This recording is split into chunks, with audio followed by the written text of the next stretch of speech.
कि वहाँ एक भूतनी प्रेतनी अपनी मायाजाल फैला रही हैं और ऐसे स्थानों पे भूत प्रेत शक्तियाँ निवास करती हैं, बशर्ते जब इनके चंगुल में लोग फंसते हैं ना तो अगले दिन बचते ही नहीं बताने के लिए। तो इसलिए बहुत कम ही लोग जान पाते हैं और जिनके साथ सामना ना हुआ हो विश्वास नहीं करते हैं। विश्वास करना ना करना वो उसके ऊपर होता है। जो इन सबसे दुखी होता है, पीड़ित होता है, वो दुख और समस्या जानता है कि सच में दुख और समस्या होती क्या है। तब अब हिराक्ष असुर अपना विकराल रूप धारण कर लिया था, जैसे कि वो पूरा वो खंडर ही खाने को तैयार हो गया। इतना मतलब उसका क्रोध बढ़ गया था। एक क्रोधाग्नि उसकी जैसे जाग गई हो कि आज उसे कोई हरा नहीं सकता है। मैंने उसको देखा ना तो मेरा भी सीना एकदम चौड़ा हो गया। कह रही इतना बड़ा शक्तिशाली ये तो है।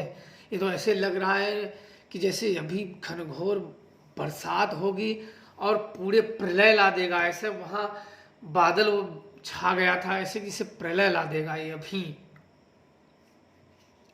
तब तक कहा कि अहिराक्ष सबकी रक्षा करना। बोले चिंता मत करो, कोई भी हंस नहीं। मैंने मेरा आधा ध्यान तो उन लोगों पे बेवकूफ़ों के था जो 3 लोग पेड़ के पास बिठाया था। उसमें से एक बाबा भी था। बाबा भी तो ऐसे काँप रहा था कि जैसे उसने सारे इतने समय तक ढोंग पाखंड में ही अपना जीवन जिया है। मैं जान गया कि ये सही वाला नहीं, क्योंकि सही वाले जब लड़ाई आ जाती है ना तो भाग खड़े होते हैं। तो मैंने कहा फिक्र मत करो, वहाँ से हटना मत। जब हिराक्ष असुर आया तब तक वो दूर खड़ी वो लड़की बोली कि बाबा जी जाग गए हैं, आ रहे हैं। तो मैंने हिराक्ष असुर को हाथ जोड़ा, नमन किया, माता से भी प्रार्थना किया। तो हिराक्ष असुर विकराल रूप से साधारण में हो गया। साधारण में हो गया तब तक तो बाबा मेरे को आगे दिखा। गेरुआ रंग का कपड़ा पहने हुए था और माला लगभग पेट तक, बहुत दम मंद मंद दम मुख में मुस्कान थी और इतना मन को सुकून दे रहा था कि पूछो मत। तो हिराक्ष बोला कि यही बाबा हैं जो समाधि में थे। तो मेरे अंदर ये आया कि ये आत्माएं समाधि में कब से जाने लगी। मैंने तो सुना था आदमी जाते हैं, ये आत्माएं कब से समाधि में जाने लगी। बोले कि इन लोगों का एक अलग संसार होता है। अभी जो तुमने देखा एक माया था, ये लोगों की असल दुनिया है जो इंसान देख नहीं पाते हैं। अगर कोई उस लेवल का हो तो जरूर देख पाएगा, समझ पाएगा, इनसे बात कर पाएगा, जुड़ पाएगा, दुख सुख सब अनुभव कर पाएगा। बोला अच्छा। तब वो बाबा आए, मैंने दूर से ही उनसे हाथ जोड़ लिए, अपना त्रिशूल और चिमटा दोनों गाड़ के हाथ जोड़ लिए। तो वो मुस्कुराने लगे। बोले क्या चाहते हो। तो मैंने सोचा कि धन और दौलत तो इस शरीर के साथ रहते हैं और इस शरीर के साथ खत्म हो जाते हैं। हम सब करेंगे क्या। जो रहेगा चाहे पेट भर खाओ चाहे आधा खाओ, जीना तो उतने ही समय तक जिएंगे। बहुत ज़्यादा लालच करने का कोई मतलब नहीं बनता है। बस अपना शरीर स्वच्छ हो, स्वस्थ हो, सुख शांति हो, बस वही। बोले कुछ चाहिए तो बोलो। तो मैंने कहा कि नहीं मुझे कुछ नहीं चाहिए, बस आपके दर्शन की कामना थी और आपका आशीर्वाद चाहिए था। तो बोले अच्छा ठीक है। तो वो आए पास और मैंने हाथ जोड़ा तो मेरे सिर पे वो हाथ रखे। बोले कि जाओ सदैव खुश रहो और प्रसन्न रहो और दीन दुखियों की सेवा करो और सदैव शक्तियों की कृपा आप पे बनी रहेगी। जब मेरी मदद होगी आप मुझे बुलाओगे मैं आऊँगा। तो मैंने कहा मैं धन्य हो गया, इतना ही आप बोल दिए, बस मैं कभी भी नहीं बुलाऊंगा, लेकिन आप इतना बोल दिए, मेरे अंदर शांति हो गई। तब वहाँ से सब कुछ एकदम शांत। वो जब मुड़े तो मैं भी नमन की आंख बंद करके तब सब कुछ शांत। तो उस समय जब फिर मैंने घड़ी देखा तो बज गए थे 5। सब कुछ शांत, बज गए 5। तब मैं इन लोगों के पास आया। ये लोग तो ऐसे ऐसे थर थर काँप रहे थे ना कि जैसे अभी इन्हें यमराज छोड़ के गए हैं यहाँ और इन्होंने ये हमको देख लिया है। तो 2 लोग तो कान पकड़ के उठने लगे कि हम खजाने की कभी भी नहीं आएंगे। आज जान लिया कि सही में जो खजाने के पास जाता है, अगर सही में वहां पहुंच गया तो क्या आत्माएं उसका क्या करती हैं। और तांत्रिक भी रोने लगा, बोला तुम भी तो पैसा निकाल रहे थे। बोले हम लोग तो छोटे मोटे बस पूजा पाठ करते हैं, लोगों की मजबूत हटाते हैं, हटता है नहीं हटता है, बस पेट पाल रहे हैं हम लोग, आप जैसे नहीं हैं। बोला अगर अकेले आते तो आज तीनों मारे जाते हैं, और कल कोई बताने वाला नहीं मिलता कि तुम लोग मारे कैसे गए हो।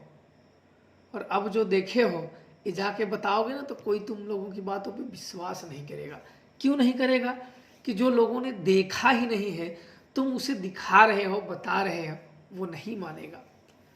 और उसमें यही होता है कि कब मृत्यु प्राप्त हो जाए, कब क्या हो जाए, कुछ नहीं कहा जा सकता है। भला हुआ हिराक्ष असुर का कि आज भी वह वीर, एक बार उसका मन में ध्यान आ जाए तुरंत खड़ा हो जाता है।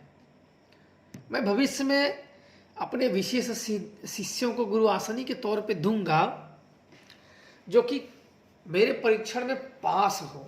क्योंकि कोई शक्तियां अगर सिद्ध करके और व्यक्ति मर जाता है तो उसी पे शक्तियां नष्ट हो जाती, इसलिए 2-4 शिष्यों को वो शक्तियां हमेशा देते जाइए, कम से कम 4 शिष्यों को जो बहुत अच्छे हों, कम से कम ऐसे शिष्यों को दिया जाए ताकि इनकी जो गुप्तता भी है बनी रहे, और ये पीढ़ी दर पीढ़ी शक्तियां चलती रहे। और नहीं तो ये गुप्त हो जाएंगी तो वापस कहीं नहीं मिलेंगी। और ये इतनी महान शक्ति है कि इसका सामना कोई भी भूत प्रेत जिन्न जिन्नाद खबीस चुड़ैल मरी मसानी डाकनी साकनी पूतना यक्ष यक्षिणी कोई भी नहीं कर सकता है, क्योंकि ये खुद ही अहिराक्ष असुर है, जो कि बिल्कुल हाई पावर की। मैंने खुद कई बारों में पावर उसकी देखी है, और जहाँ वो जाता है वहाँ गर्दन घसीटते हुए लेके आता है भूतों को। इसी से कभी भूत किसी को देखना हो तो देख विद्या इसी से देखता हूँ, ताकि वो सही से देख सके। फिर वहाँ से हम लोग वहाँ आए, बैठे, सब लोग, वो लोग भी बोले कि वहाँ भूत मैंने देखा, फिर वो देखा, ये देखा, वो देखा, पर वो लोग साधु को नहीं देख पाए। साधु को सिर्फ मैं ही देख पाया था। और वो लड़की फिर जाते समय भी उलट के मैंने देखा तो फिर वो मतलब शरीर को हिला रही थी और देख रही थी, उंगली मुंह में रखी थी। तो मैंने सोचा ये उंगली ही बार बार क्यों चबा रही है, इससे अगर इंसान होती तो मैं जरूर पूछता, लेकिन अभी बुद्धिमानी यही है कि अब इधर से निकल लो। तो हम सब बोले कि चलो। इसके बाद इतने निकल के आए, तब तक हम लोग आते आते जंगलों में से 2 घंटे लग गए। 7 बजे हम लोग रोड पे आए, चाय वाय पिए। चाय पीने के बाद गए, नहाए, थोड़ा बहुत पूजा पाठ किए। हनुमान जी भी थे, बगल में माता शीतला भी थी, गए उनका ध्यान किए, पूजा किए। फिर वहाँ नहाए धोए, फिर उनके वहाँ खाना बना। खाना वाना बना, खाना बनने के बाद हम लोग बोले कि महाराज जी खा लो। तो हम लोग खाए, खाना खाने के बाद बैठे तो बोले कि जो वहाँ के थे द्रामलगंज के, बोले कि महाराज जी वहाँ मेरा घर तो यही है, वहाँ जितने लोग गए कोई वापस नहीं आ पाया, कोई पागल मिलता है, कोई मरा मिलता है।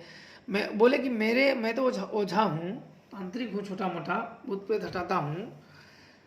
मैंने इतने लोगों को वहाँ देखा, क्योंकि ऐसी कहानी या किस्से या घटनाएं हम लोगों को पहले लोग बता देते हैं, दुखी लोग जो कोई आता है तो कम से कम तो 150 लोग तो मारे ही गए होंगे धन के चक्कर में।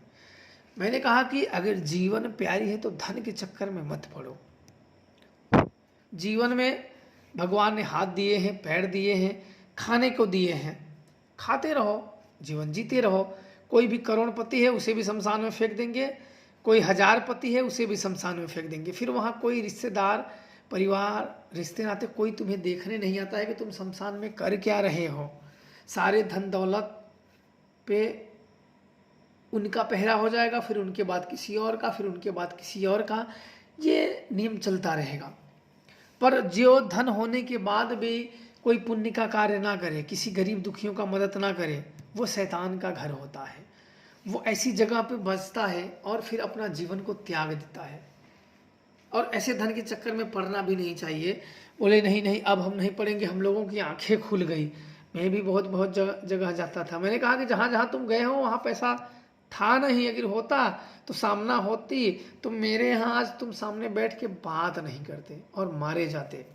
क्योंकि शक्तियां कब हमला करती हैं? जब उनके घर का चीज लिया जाए, जब उनके घर के पास तुम खुद ही नहीं रहे तो उनसे क्या मतलब।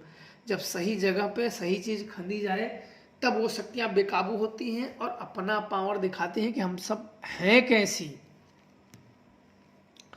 तो इसके बाद हम लोग खाना वाना खा के हम लोग निकलने की पारी आई, तो रास्ते में एक घटी घटना सांप के काटे हुए व्यक्ति को जिंदा किया अहिराक्ष असुर ने।